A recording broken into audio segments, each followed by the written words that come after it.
Hello everyone, welcome to my mini vlog होइन mini vlog.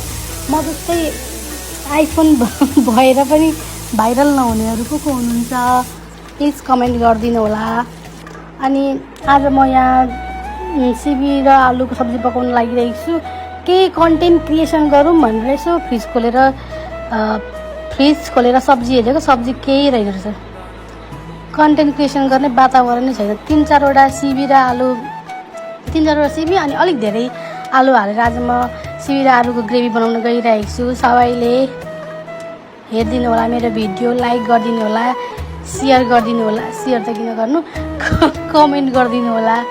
अनि अर्को कुरा अनि अर्को कुरा के अरे, फर्स्ट टाइम भोइस ओभर गरेको, बोल्नै बिर्सेँ। अनि अर्को कुरा, ल तपाईहरूले कुन इयरमा कुन सालदेखि टिकटक इन्स्टल गरेर चलाउन थाल्नुभयो त्यो पनि भनिदिनु होला। त्यो मैले चाहिँ 2019देखि टिकटक चलाउन थालेकी रहेछु। तर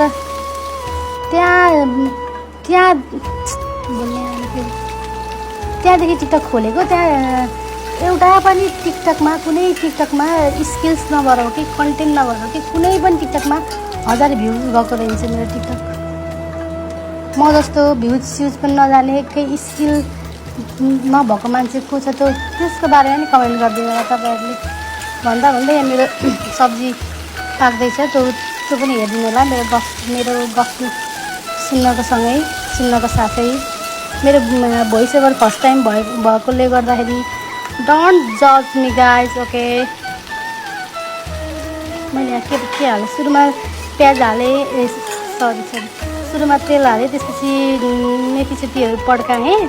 अनि मलाई चाहिँ कोरेको अदुवा यति धेरै मनपर्छ। त्यस पछाडि मैले कोरेको अदुवा हालेँ। कोरेको अदुवालाई एकछिन पकाइसके पछाडि चाहिँ प्याज हालेर भुटेँ। अनि त्यस पछाडि मैले सिमी हालेँ। अनि सिमी हालेर एकछिन चलाएँ पछाडि फेरि मैले आलु हालेँ त्यसमा।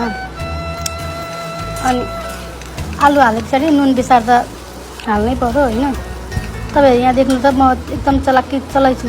सब्जीहरू चलायो भने पनि एकदमै धेरै मिठो हुन्छ अरे होइन। अनि खासमा मैले भिडियो बनाउनु कारण चाहिँ मेरो कराई नयाँ भएको भएर हो। एकदम न्यू प्रिन्सवाला कराई हो, त्यही भएर मैले भिडियो बनाउन रहर गरेँ। बोल्दै के बोलिसकेँ, डोन्ट माइन्ड। बोल्दै सब्जी पनि लगभग पाकिसक्यो। टमाटरै हाल्ने बेला भएछ। यस्तै छ, हेरिदिनु होला।